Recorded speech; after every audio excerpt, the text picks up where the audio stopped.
अस्सलाम वालेकुम नाज़रीन, आप देख रहे हैं जी न्यूज़ में हूं ज़हीर अहमद। नाज़रीन, कल हमने बात भी की थी थमीदुल्लाह साहब के नोट के ऊपर। आज भी उसी की चर्चे और खबरें हैं टीवी के ऊपर, और सब हर कोई जो है चीफ जस्टिस के ऊपर तनकीद भी कर रहा है और उनके रेजिग्नेशन के हवाले से भी बात कर रहा है। लेकिन इस वक्त सबसे बड़ा सवाल ये है कि क्या अगर कोई एक इमरान खान बिलफर्ज कोई भी बात करते हैं, ढके छुपे अल्फाज में करते हैं, ओपनली नहीं करते, तो उनकी आवाज़ को उड़ा दिया जाता है, उनको दबा दिया जाता है, पैमरा जो है वो हर जगह नजर आना शुरू हो जाता है। और इस वक्त इदारे का जो चीफ उनका नाम लेकर ना सिर्फ तनकीद की जा रही है बल्कि घटिया अल्फाज इस्तेमाल किए जा रहे हैं। इसके ऊपर कोई का नोटिस लेने वाला नहीं है। पैमरा के अंदर भी जो है वो मतलब ठीक है, हर किसी को पता है कि हुकूमती इदारा होता है, हुकूमत की मर्जी से सारा कुछ करता है, लेकिन इतना ब्लेंडेंटली सारा कुछ करना ये समय से बिल्कुल बालातर है कि खुली छुट्टी दी गई है एक चीफ के ऊपर जो सुबह से शुरू होती है हजस रही और वो शाम तक होती है, बगैर किसी म्यूट के या बगैर किसी उसके।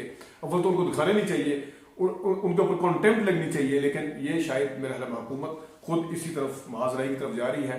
और इसके ऊपर बात करेंगे जो इख्तलाफी नोट के कुछ पहलू थे थमीदुल्लाह साहब के, कि उन्होंने स्टेक्स होल्डर और सियासी मुदाखलत के हवाले से आए अदालतों को बाज रखने का कहा है, तो क्या आया उनका अपना जो कंडक्ट है वो इसके ऊपर पूरा उतरते हैं?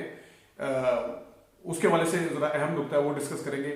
और रीराइटिंग ऑफ द कॉन्स्टिट्यूशन की बड़ी बात होती है 63A को लेके, तो क्या इस वक्त रीराइटिंग ऑफ कॉन्स्टिट्यूशन की खुद थमीदुल्लाह साहब ने बात नहीं की थी? इस पर बात करेंगे और भी दो तीन चीजों में करेंगे। लेकिन एक नीडलेस टर्मोइल के नाम से एडिटोरियल आया है, उसकी सीधा सीधा नुकात में बता देता हूँ। डॉन अखबार का आज का एडिटोरियल है, आप जरा देखिएगा और फैसला खुद करिएगा कि क्या हो रहा है इस वक्त मुल्क में। पीडीएम को 90 दिन की आईनी शिक हो सकता है कि सूट ना करती हो, मगर किसी हुकूमत के पास स्वाय कानून के सामने घुटने टेकने के कोई चॉइस नहीं है। मतलब घुटने टेकने का मतलब कानून आइन क्या कहता है, 90 दिन में इलेक्शन करवाएं, और पीडीएम के पास इसके अलावा कोई ऑप्शन नहीं है। उसमें आप टेक्निकल चीज़ों में छुपे, उसमें सो मोटो में छुपे, इख्तियार था या नहीं था। मसला एक है कि आइन कहता है 90 दिन में इलेक्शन कराएं, बाकी सब बहस साइड हो जाती है। और इसके बाद सियासी जमातों और लीडर ने खुद को बड़े खतरनाक रास्ते पर डाल लिया है। सियासी जमातों और लीडर्स ने, इनका इशारा पीडीएम की तरफ है, और उन्होंने कहा है कि और ये समझ रहे हैं कि इनके इस अमल को अदलिया का कुछ हिस्सा इंडोर्स करेगा जिसको वो अपना हमदर्द समझते हैं। ये उन्होंने लिखा है। और उन्होंने ये भी लिखा है, मगर ये जहन में रखें कि अदलिया एक आज़ाद इदारा है, हमारे सीनियर जजेस के दरमियान इख्तलाफ पुराना है, अभी का नहीं है। ये जो इख्तलाफ को बुनियाद बनाकर उठाया जा रहा है कि पता नहीं इख्तलाफ हो गया, ये इख्तलाफ पुराना है। सोमोटो के ऊपर क्या पुराने जज, क्या इफ्तार चौधरी के दौर में बातें नहीं होती रही? क्या जजेस के दरमियान ये बातें नहीं होती रही? सोमोटो के क्या इख्तियारात हैं? तो क्या हुआ था उस वक्त? क्या तकसीम का हवाले से बात की थी? और फिर उन्होंने इसमें लिखा हुआ है कि कौन बेंच का हिस्सा बनेगा, कौन नहीं बनेगा। ये मामला भी अभी का नहीं है, बहुत पुराना है। चीफ जस्टिस की जो सोमोटो पावर है सालों से जेर बहस है, मगर अब ये पब्लिक के सामने अब लेके लाया गया है या लाए गए हैं। मगर इससे ये नहीं समझना चाहिए कि जजों का अंदरूनी इख्तलाफ उनकी सियासी वाबस्तगी का इशारा है। ये कहा है डॉन के एडिटोरियल ने। अब मैं आपको जरा जल्दी से थमीदुल्लाह साहब की तरफ, थमीदुल्लाह साहब का नोट है, उसके 25 सफ़े हैं, लेकिन उसमें से 12-13 सफ़ात जो है इनको सिर्फ डिस्कस करने के लिए मैंने पॉइंट है। उन्होंने कहा कि the court has been, page number 2 पे, the court has been dragged into the controversy of political nature for third time in the quick succession. के पॉलिटिकल नेचर के जो केस हैं उसमें कोर्ट को तीसरी दफा घसीटा गया। आइन को तहफ़्फ़ुज़ देना, क्या अदलिया को सियासत, अब ये देख कि अगर आइन को तहफ़्फ़ुज़ देना हो, क्या अदलिया अपना किरदार उस वक्त अदा नहीं करेगी?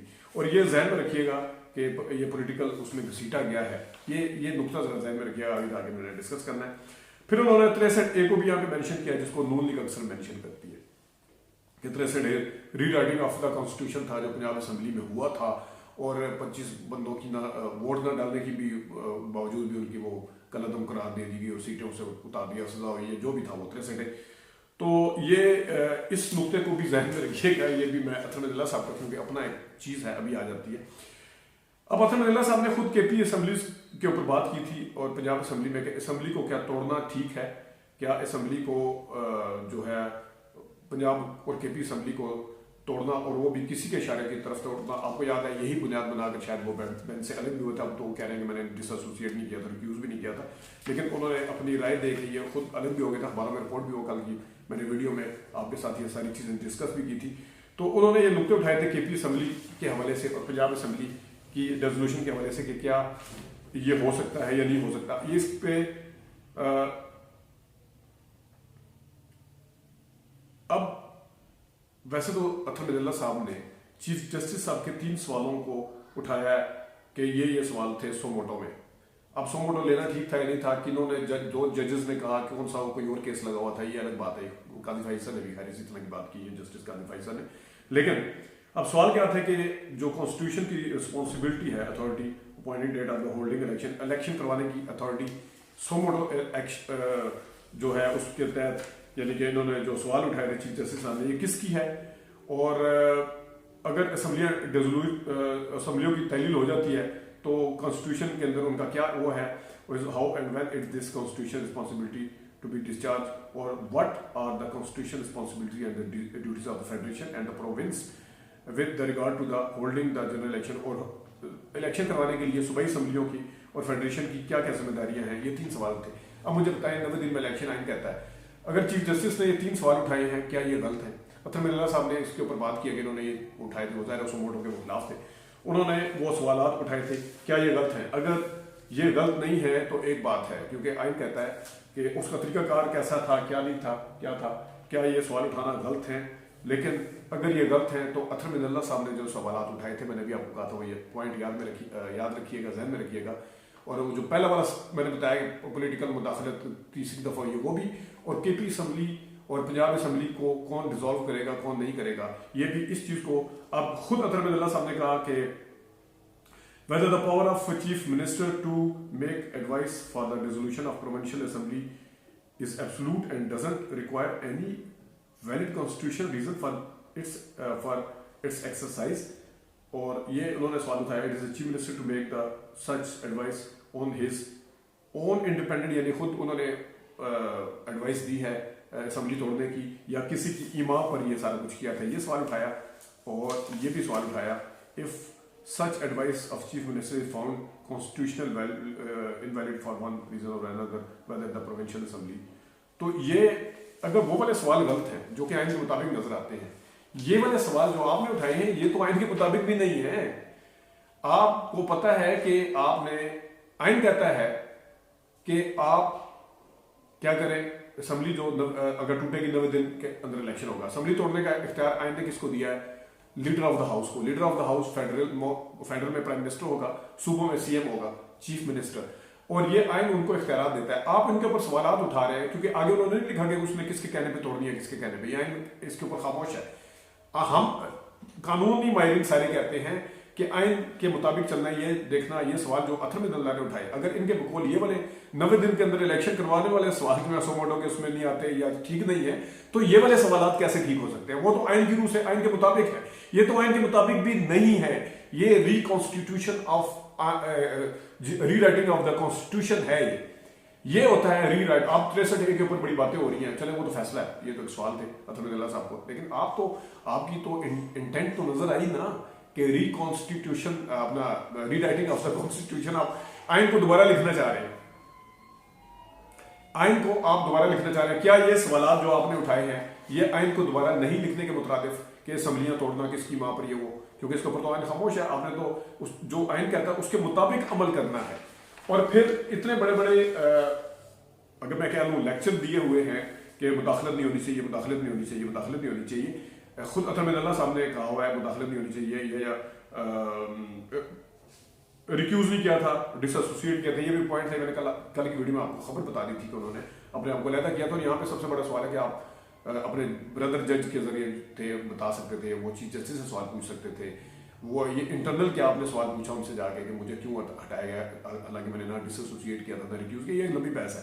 लेकिन मैं आता हूँ, जो मैं एक बात कर रहा हूँ, अतर मिनल्ला कहते हैं the court must not allow any stakeholder to use its forum for advancing its political strategy or gaining advantage over other competitor. It is the duty of the court to ensure that the political stakeholders are not encouraged to bring their disputes to the court for judicial settlement by passing the institution and forum। अब institution में 2 फरीक आए हैं, एक फरीक पार्लियामान में मौजूद है, दूसरा पार्लियामान में मौजूद नहीं है। आईनी इदारे किस लिए बने हुए हैं मुल्क के अंदर के दो फरीक अगर वो अपना मामला सेटल ना कर सके तो उसका जितना मामला है वो कोर्ट के अंदर लाया जाएगा, वो उसको कोर्ट देखेगी। एक मामला स्टेक होल्डर की बात की अगेन फिर यहाँ पे आता है कि चले इस नुक्ते में बाद में आता हूँ, लेकिन ये अतर मिनल्ला साहब ने कहा है ये, और फिर ये जितनी भी बातें लिखी हैं ये अतर मिनल्ला साहब ने उस वक्त क्यों नहीं उठाई थी, बाद में क्यों उठाई गई हैं इस नोट में, ये भी एक सवाल है। लेकिन वो जो एक और इन्होंने बात किया था, they are be given priority over the political stake, फिर स्टेक होल्डर की बात की है पेज नंबर 21 पे, पेज नंबर 20 पे इन्होंने फिर यही बात की है, द कोर्ट हैज ड्यूटी, मतलब है फिर इन्होंने एक और जगह स्टेक सियासी मुदाखलत की और स्टेक होल्डर के ऊपर क्या क्या बात की है। उन्होंने कहा है कि the political climate in the country is so toxic that it's inconceivable that the political parties will even agree to having a dialogue. खुद मान रहे हैं कि इतना टॉक्सिक हो चुका है माहौल मुल्क का कि उसके ऊपर पॉलिटिकल स्टेक होल्डर हैं वो नहीं मानेंगे एक दूसरे की, जब नहीं मानेंगे तो फिर अदालतें किस लिए हैं। एक क्या ये आईनी और अदालती और कानूनी मसला नहीं है, इंतखाबात मुल्क के अंदर होने चाहिए, क्या ये इतना ही है कि इसको बस अनअटेंडेड छोड़ दिया जाए। और फिर ये कह रहे हैं कि let alone arriving at the consensus act as a political strategy, resignation and massive work tender from the National Assembly, और पता नहीं रेजिग्नेशन को भी डिस्कस कर रहे हैं, उनकी पॉलिटिकल स्ट्रेटजी को एक सियासी पार्टी की आप डिस्कस कर रहे हैं।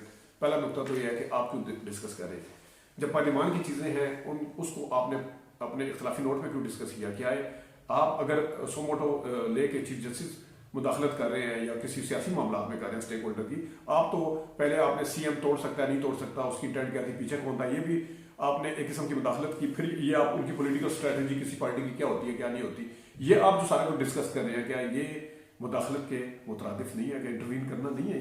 और दूसरा स्टेक होल्डर की फिर उन्होंने बात की पेज नंबर 24 पे जाके, ये तो बहुत ही लंबी बात किया कि अब मैं क्या है यहाँ से, it is also alarming that the conduct of the political stakeholder and their political strategy would create unprecedented political turmoil and instability in the country. Political stability is मतलब अब ये सारी आपने जो लिखा है ना करते हुए चीफ जस्टिस को जस्टिस अतर मिनल्ला साहब कह रहे हैं कि आप मुदाखलत न करें, वो ना करें। खुद उन्होंने पहले वाले सवालात उठा के जो रीराइटिंग ऑफ द कॉन्स्टिट्यूशन के मुताबिक है कि सीएम तोड़ सकता है या नहीं तोड़ सकता, किसके कहने पे तोड़ी है वो, और फिर ये सारी जितनी भी सियासी बहस है आपने अपने नोट में लिखी है। और बहस में नोट और खुद मान रहे हैं कि जो दो फ्रीक हैं वो आपस में नहीं बैठ रहे, स्टेक होल्डर नहीं बैठ रहे। जब नहीं बैठ रहे तो क्या उनको ऐसे ही छोड़ देना चाहिए? क्या अदालत उज़्मा का काम नहीं है कि जो कानूनी मामला है, आइन है, खुद चीफ जस्टिस साहब ने कहा था कि आज आइन ने मेरे दरवाजे पर दस्तक दी है, तो क्या ये गलत था? अब आप फहम समझ लें कि किसकी फहम जो है वो आइन से ज्यादा करीब है, चीफ जस्टिस साहब की है या जस्टिस अतर मिनल्ला साहब की। ये सबूत सारे सामने आपके रख दिए। और एंड पे कहते हैं कि it is obvious that we may not have learned any lesson from our past bleak history, we cannot erase the judgment from the law report, but least endeavor to restore public trust and confidence so that the past is forgotten. Public का interest तभी होगा आपके ऊपर जिस वक्त आप मामलात को छोड़ेंगे नहीं, मामलात को हल करेंगे। हल करने के लिए इदारा अपना किरदार अदा करेगा तो उस इदारे के ऊपर ज्यादा एतमाद आएगा, या इदारा अपना किरदार अदा नहीं करेगा आइन के मुताबिक और कबूतर की तरह आंखें बंद कर लेगा, उस वक्त ज्यादा आएगा। ये आप मुझे जरा समझा दें। और फिर जाहिर है रात को 12 बजे अदालतें खुलने का भी हिस्ट्री है, वो भी था। उस वक्त सारा कुछ आईनी नजर आता था, कानूनी नजर आता था, कुछ पता नहीं था कि अदालतें क्यों खोली जा रही है। और अतर मिनल्ला साहब भी उस अदालत के खुलने में शामिल थे। और एक दूसरी बात ये कि जो आती है, ये 2-3 दिन पहले यानी इख्तलाफी नोट आता है जुमे को, कल 7 अप्रैल को, आज 8 अप्रैल है। आप 5 अप्रैल और 4 अप्रैल की रात को और 5 अप्रैल के दिन में लोगों के, सहाफियों के वीलॉग सुन सकते हैं जिसमें कहा गया था कि अतर मिनल्ला का नोट आने वाला है। उनको कैसे पता था? और इत्फाक से वो वाले लोगों को पता था, उन सहाफियों को पता था जो इमरान खान के क्रिटिक और हुकूमत के करीब समझे जाते हैं।